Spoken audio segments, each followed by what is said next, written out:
চাপড়া থানার হাটরা গ্রামের তৃণমূল কর্মীর মর্মান্তিক ঘটনায় চাপড়া থানার পুলিশ এক যুবককে গ্রেপ্তার করে শুক্রবার আদালতে পেশ করে।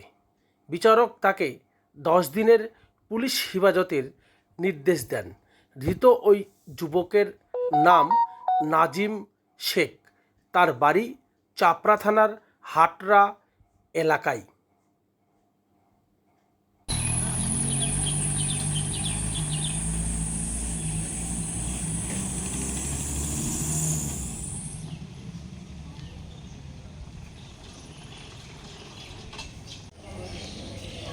হঠাৎ আমি যেহেতু কালকে আমাদের রেজাল্ট আউট হয়েছে, আমাদের আজকে পিঁপড়াগাছি অঞ্চলে ফুলকলমি গ্রামে আমাদের একটা বিজয় মিছিল ছিল, বিজয় উৎসব।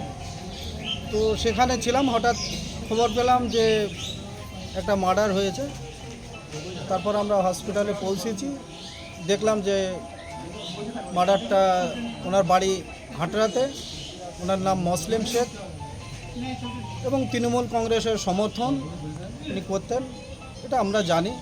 উনি আমাদের তৃণমূল কংগ্রেসের একজন সমর্থন কর্মী। হ্যাঁ, তৃণমূল কংগ্রেসের একটা কর্মী। কোথায় হয়েছে ঘটনাটা? ঘটনাটা হয়েছে ভগবানপুর, ওখানে দইয়ের বাজার থেকে ভগবানপুর যাওয়ার রাস্তার মাঝখানে ওখানে কোথাও হয়েছে। আমি এখনও সঠিকভাবে বলতে পারছি না, কিন্তু শুনলাম ওখানে না, কিন্তু ভগবানপুরের কাছাকাছি। কী কারণে খুন হলো বলতে পারবেন?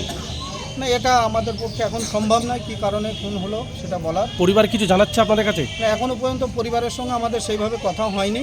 পরিবারের সঙ্গে অবশ্যই আমরা কথা বলবো এবং পরিবারের পাশে থাকবো আমরা। তো যেহেতু পুলিশ এটা ব্যাপারে তদন্ত করবে, পুলিশের মতো নিশ্চয়ই তদন্ত করবে। এই খুনের ব্যাপারে কি দলীয় কোনো কর্মী যুক্ত আছে? না, সেইভাবে এখনও কোনো আমরা জানতে পারিনি, কিন্তু খুন হয়েছে এখন সেটা এইভাবে আমরা বলতে পারছি। রাজনৈতিক হিংসার বলি হিসাবে মনে করছেন বিষয়টি? যেহেতু গতকালকেই একটা রেজাল্ট আউট হয়েছে, সেই কারণে এখন কী ব্যাপার না ব্যাপার রাজনৈতিকভাবে কিছু হয়েছে কিনা সেটাও আমাদের জানতে হবে।